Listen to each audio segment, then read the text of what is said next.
Hello friends. आज की chemistry की क्लास में आप सभी का स्वागत है।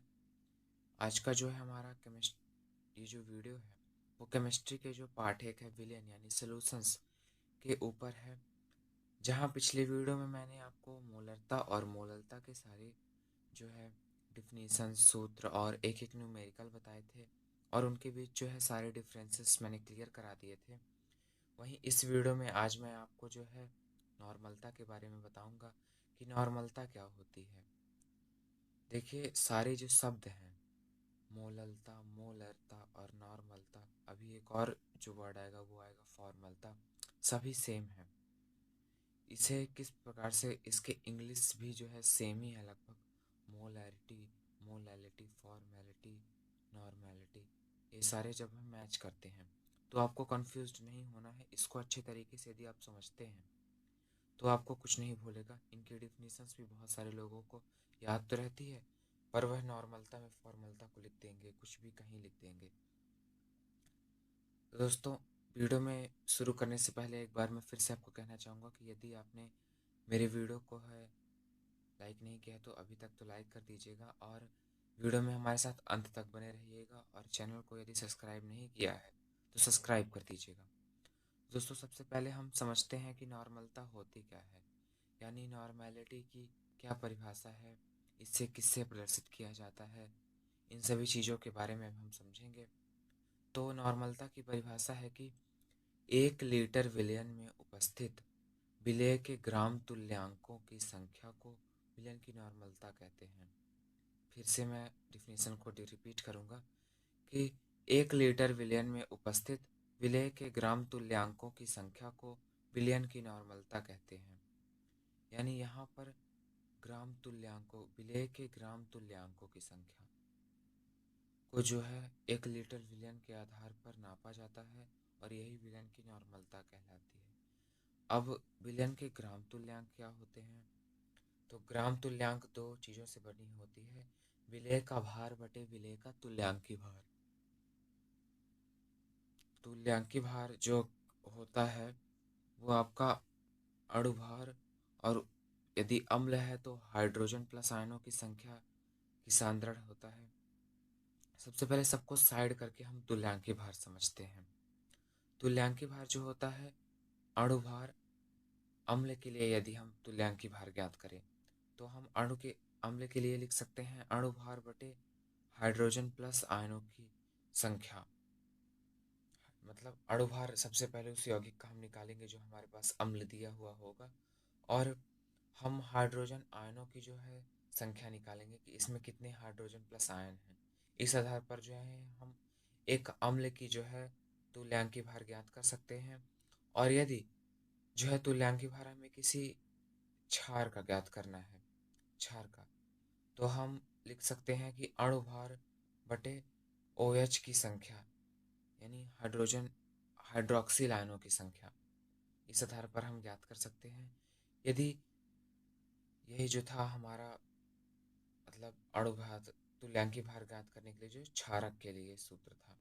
और यदि अम्ल और क्षार दोनों में ही हाइड्रोजन प्लस, अम्ल में तो दिया ही होता है लगभग हर बार हाइड्रोजन प्लस आयनों की संख्या, लेकिन यदि जो है क्षार में OH ना दिया गया हो, कुछ और हो, तो आपको जो है बटे में ज़ीरो कर देना है।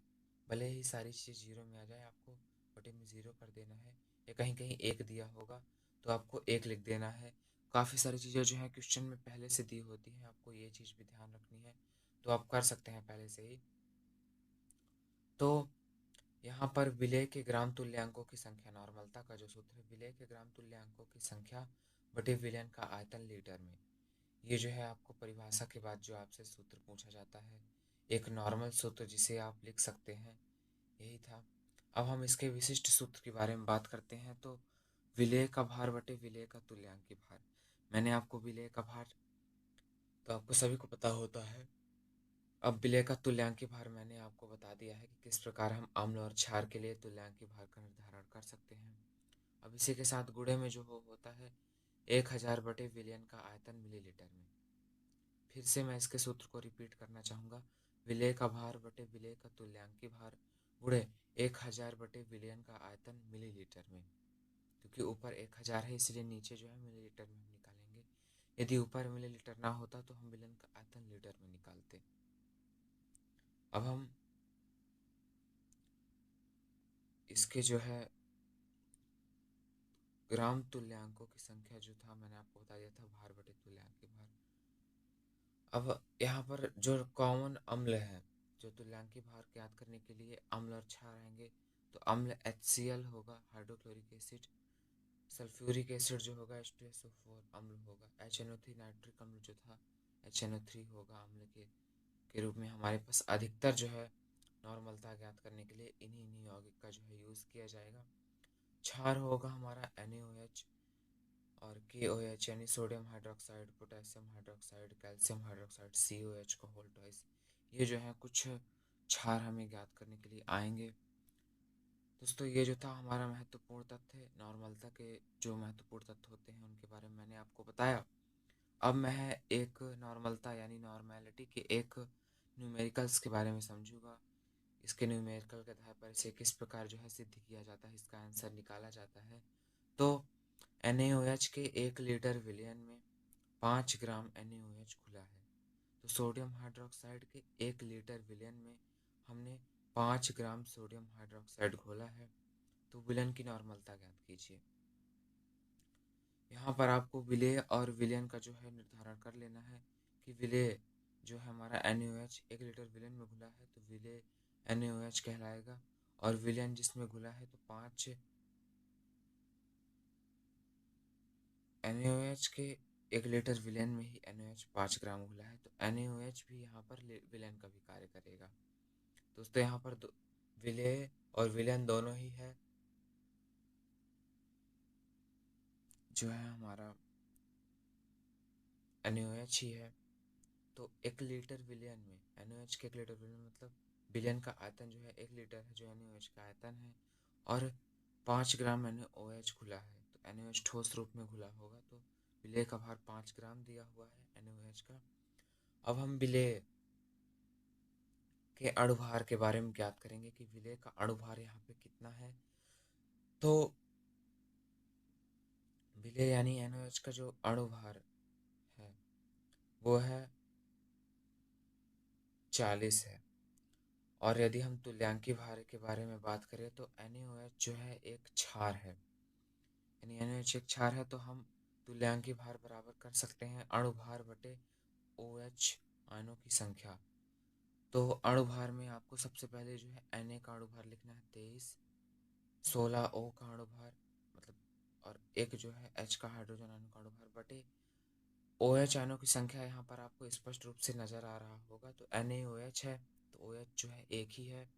तो दोस्तों यहाँ पर इस प्रकार हम लिख सकते हैं कि 40/1, तो तुल्यांकी भार भी 40 आ जाएगा। अब हम सूत्र लगाएंगे, विलेय का भार N बराबर विलेय का भार बटे विलेय का तुल्यांकी भार गुणे 1000 बटे विलयन का आयतन ml में मिलीलीटर में। तो नॉर्मलता में विलेय का जो भार है वो है 5 ग्राम, बटे यानी 5 लिख देंगे, फिर बटे में जो है हम विलेय का तुल्यांकी भार जो है 40 आ गया है, गुणे 1000 बटे विलयन का आयतन भी जो है 1 लीटर है, यानी इसे जो है हम मिलीलीटर में लिखेंगे तो हम 1000 लिख देंगे। अब इसे हम सिद्ध करेंगे तो 5 जो है कट जाएगा, तो 1/8 आ जाएगा, 5×8 = 40, और 1000 एक जगह कट जाएगा, तो 5×8 = 40, 1/8 आ जाएगा हमारे पास जो है आंसर के रूप में। ये जो था हमारा नॉर्मलता था कि नॉर्मलता किसे कहते हैं।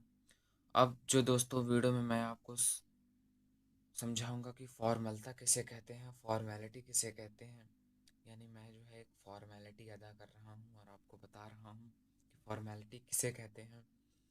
तो 1 लीटर विलयन में उपस्थित विलेय के ग्राम सूत्र द्रव्यमानों की संख्या को विलयन की फॉर्मलता कहते हैं।